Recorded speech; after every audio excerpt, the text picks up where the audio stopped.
Mr. President, it's pretty clear, it's pretty simple. There never has been a nominee for Secretary of Education as unqualified as Betsy DeVos. That's clear to pretty much every member of this body.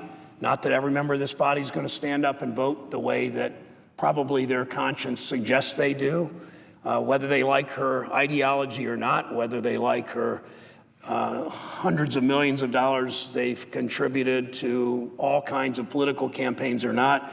They clearly understand this nominee from her performance and her lack of depth of knowledge of education that she's simply not qualified.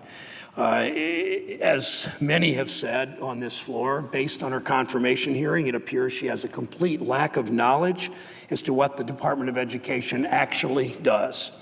She didn't seem to understand the Individuals with Disabilities Education Act, which requires public schools to provide free and appropriate education to all students with disabilities.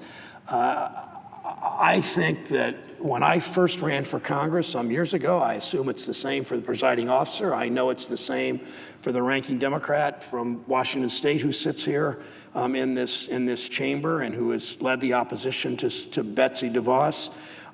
From my first days in Congress, every time I met with school boards, every time I met with teachers, every time I met with school administrators, with principals, they would talk to me about IDEA. They'd talk to me about school districts and the costs and their obligation and duty and desire to serve these students. Yet the designee for Secretary of Education sort of put her hands up when there was discussions in the Committee of Individuals with Disability Education Act. It's astonishing that a nominee for Secretary of Education would demonstrate complete ignorance on something as crucial and important to public school education, to education as a whole, on this. But it isn't her hearing performance alone that should disqualify her, it's her record. No experience with public schools at all. The President of the United States has nominated for Secretary of Education someone with no experience in public schools at all. Not as a teacher, not as administrator, not as a student, not even as a parent. Nothing.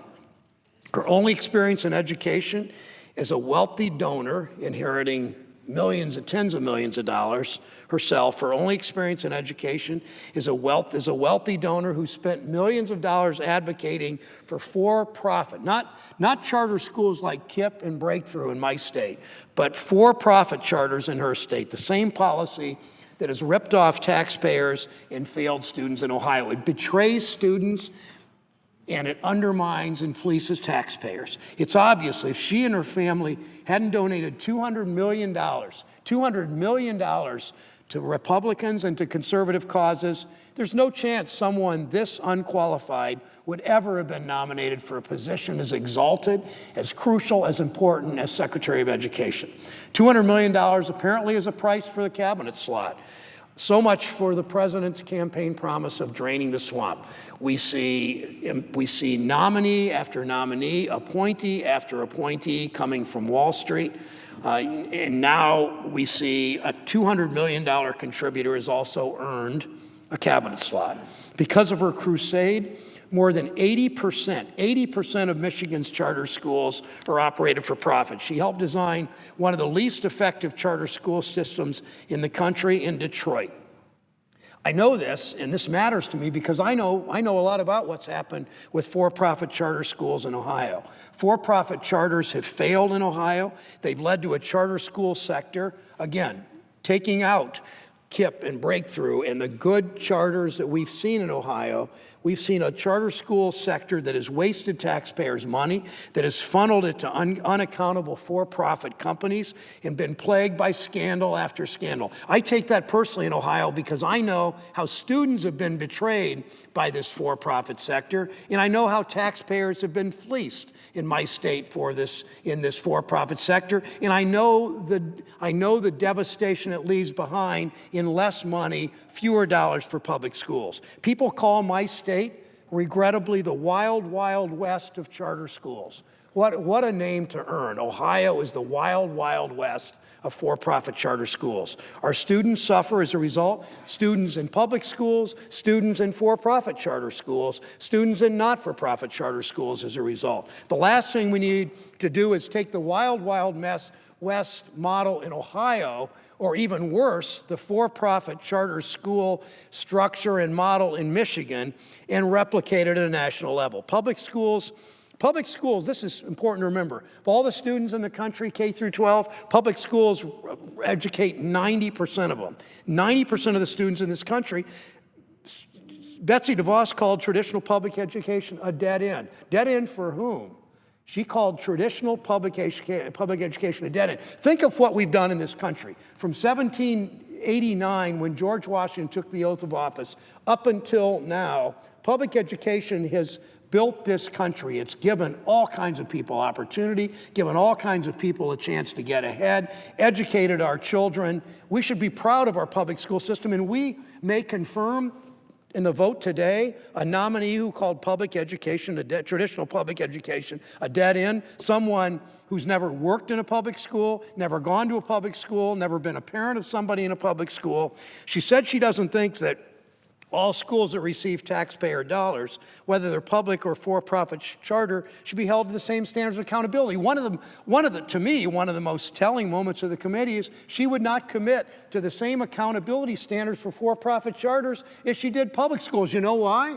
Because she knows her for-profit charters that she's so proud of that they don't live up to the same standards, that they're simply not as good. That's why she doesn't want accountability measures applied equally to for-profit charters as public education has. In Michigan, she fought a rescue plan for Detroit public schools that would have finally provided accountability for charter schools. No, she's against that. Why have lower standards for for-profit charter schools? Maybe that's because, I don't know about her investments.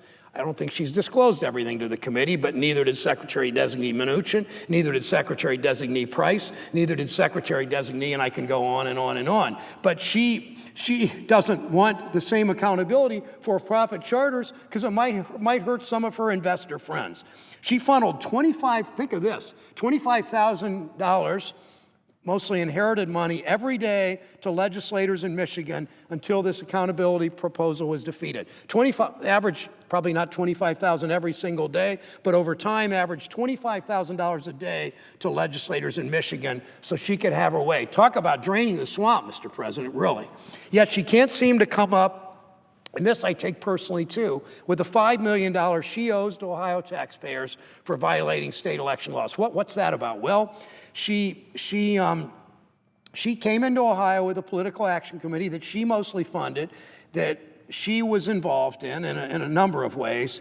The Ohio Elections Commission and Ohio officials, in a nonpartisan way, found her guilty of campaign finance law violation. This committee was assessed a $5 million fine, but guess what? She quit putting money in this committee because she didn't want it to be subject to the fine. So our Attorney General has not gone after her. He wants to be governor, and he's a member of her party, and who knows, I don't know their relationship or much care, but she's depriving our state of $5 million that she owes through this committee.